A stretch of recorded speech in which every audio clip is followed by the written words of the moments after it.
Okay, so today we're going to be ranking all of the climax arcs in JoJo. So all the arcs where the story hits its climax.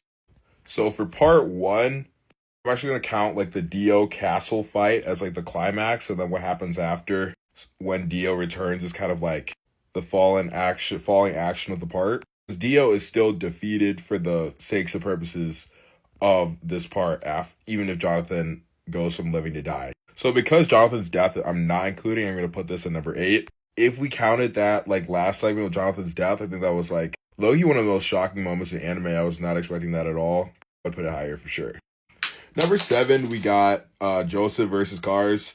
This whole fight was actually super duper fun. It just wasn't as like hype or like really interesting and climactic as the others, but it was definitely funny and it was like a great show of Joseph's character, which is what this part is all about, to have it end with Joseph making fun of Cars. Then next I got the Toru fight. I feel like I actually really enjoyed the end with Kato coming in, but spoiler alert, but I don't know, I just feel like he was a very not satisfying final villain, even if and there's like Josuke's power at the end still kind of came out of nowhere for me. But there's still tons of good like writing and dynamics in it. I just feel like it overall didn't fully land. Number five, I have like the whole final fight sequence against Kira, and counting all the way from like the Josuke fight all the way into Kira being sent to heaven by Raimi the Ghost Girl. I think everything in this was amazing. I just feel like Jotaro coming in and stealing the kill just slightly bothered me, but like everything else was graded and goated, and this list is only going to get better from here on out. The actual fights, the exchange of powers, the tactics in this fight was crazy. Koichi coming in clutch. Number four, I have the entire battle for the arrow. So this is a climax arc, not just like final part of the final fight. I think the entire arrow battle for the arrow arc was amazing. Diavolo hiding in someone's body, the struggle with Trish, Bucciarati's sacrifice, and Gold Experience Requiem. Honestly, even Silver Chariot Requiem was insane.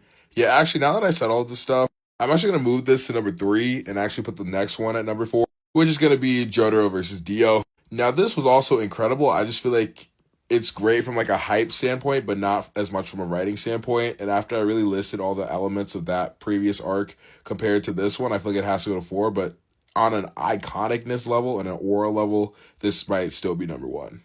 Number two, I got the battle with Valentine and Johnny and Gyro. That whole sequence was beautiful, amazing, emotional. I'm saying this is like the real climax of the story. I think the other stuff with Diego is kind of like a kind of like afterward section in my opinion. This is the final villain after all, but I think Tusk Act 4, everything I've already mentioned, amazing. Then number one, I got Made in Heaven. I think this is the greatest ending of any JoJo part. Honestly, any anime that I've ever read. Period, point blank.